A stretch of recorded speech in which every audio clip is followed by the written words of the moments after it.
खरं तर जेव्हा शिंदे साहेबांच्या चर्चा झाल्यानंतर आमची नगर परिषद लागली आणि त्या नगर परिषदेच्या निमित्ताने शिंदे साहेबांच्या समक्ष आपण शिवसेनेमध्ये प्रवेश केला.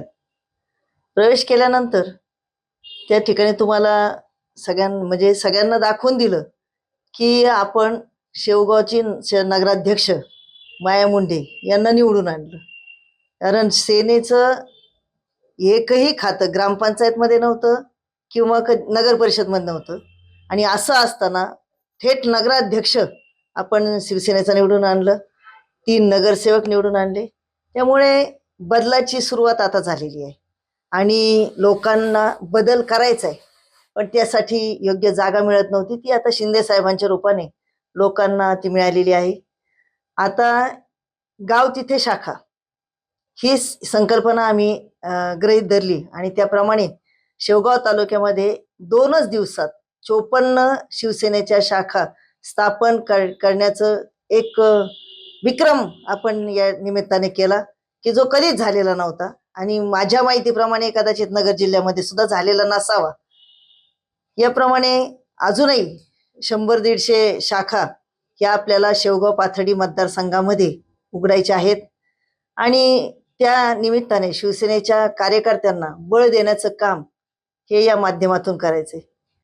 खरं तर आता जिल्हा परिषदा पंचायत समित्या आलेल्या आहेत.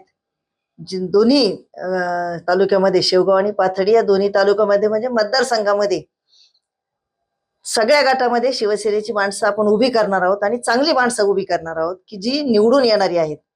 आणि जिल्हा परिषदा तसेच पंचायत समिती ही आपल्याला शिंदे साहेबांच्या ताब्यात द्यायची आणि शिंदे साहेबांचं हात बळकट करायचे, त्यांना ताकद द्यायची. शेवगाव तालुक्यात तर भाजपचा बालेकिल्ला हा नंतर झाला. भाजपची सुरुवातच आम्ही केलेली आहे आणि याच प्रकारे जसं आम्ही आता शिंदे सेनेच्या शाखा उभं करतो तोच झंझावात आम्ही त्यावेळेसही ठेवला होता आणि भाजपच्या शाखा गाव तिथे शाखा हे अभियान आम्ही राबवलेलं होतं. त्यामुळे त्या ठिकाणी भारतीय जनता पार्टीचं 15 वर्ष झाले आमदार आहेत, पण आता त्यांच्याच अंतर्गत एवढ्या कुरघोड्या आहेत की त्या कुरघोड्यांमुळे त्याचा फायदा हा आमच्या शिंदे सेनेला नक्कीच होईल. आणि शिंदे साहेब बळ देणारे नेते आहेत, ते ताकद देणारे नेते आहेत आणि त्यांची ताकद ही आम्हाला मिळाली. अजूनही बदल घडून येतील त्याच्यात भरपूर.